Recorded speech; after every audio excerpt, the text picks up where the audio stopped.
Hi, good afternoon. My name is Tayyibah Suliman. I head up the technology and communications sector in the corporate and commercial department at Cliffe, Dekker, Hofmeyr.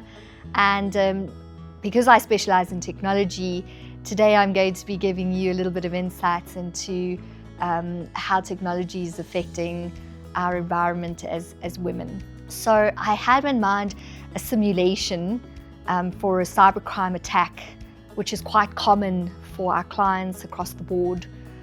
We're seeing a proliferation of cybercrime across the entire world, and the kind of pressure that it's putting on organizations, on boards, on leadership. And so when you think about the sort of average ransomware attack that affects an organization, it kind of gives you pause for how it is that human beings within an organization are going to respond to a threat.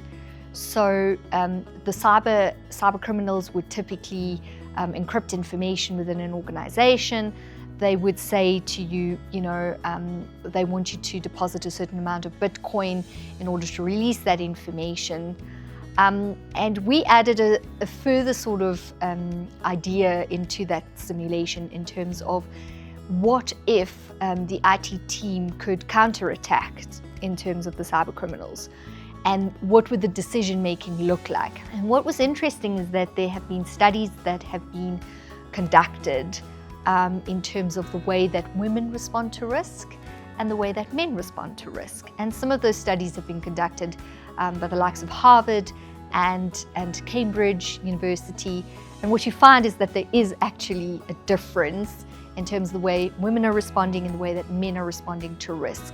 It might not come as a surprise, but women are a little bit more risk averse than what men are. And so there is a different lens essentially that risk is perceived, and there's different decisions that are likely to come out of the way that we are physiologically and psychologically conditioned essentially. And so what you would find in the simulation that we had is more likely that men would prefer the sort of counterattack model, whereas women would be more likely to want to sort of service the interests of the business by making sure that they had access to the data to continue operationally.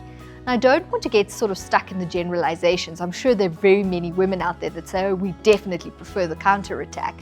But the point that I want to make is that there are diverse views that come out of both our sort of psychological conditioning and our physiological conditioning, and that it's really important in the work environment to ensure that you have that diversity of thought, that diversity of perspective, and that you embrace the reality that there are some differences in the way that we see the world, and that the perception of the world is perhaps the drivers behind a more equitable environment for women and men to participate in. What's interesting for us in our sort of day-to-day job is that we're looking at governance structures and we're looking at incident response management across our clients' businesses when they're approaching a cybercrime or any kind of particular strategic decision-making aspect, particularly related to their technology environment or their data protection or their AI strategy. And what's interesting is that there are many voices in the room, and often at the time of a crisis, that becomes a lot more difficult to navigate because there are differing personalities, there are different strategic stakeholders with interests in the business. And at the end of the day, hindsight always feels like 2020 when you're looking back and you're saying, oh, the decision making was poor or the decision making was really good. But in a state of crisis, there are many different ways in which people are going to respond. And what's important to understand is who is in the room and who has an active voice in that room.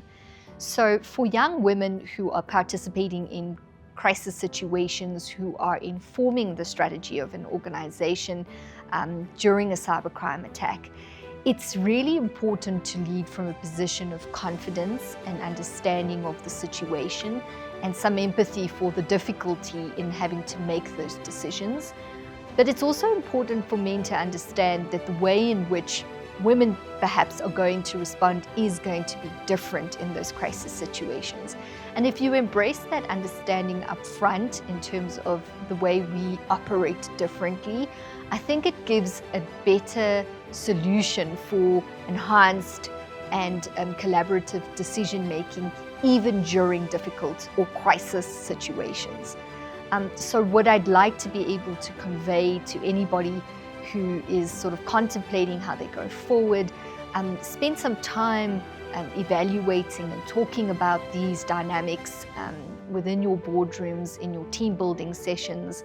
And I think it's going to lead to more fruitful sort of engagement across both our participation as men and women in the workplace.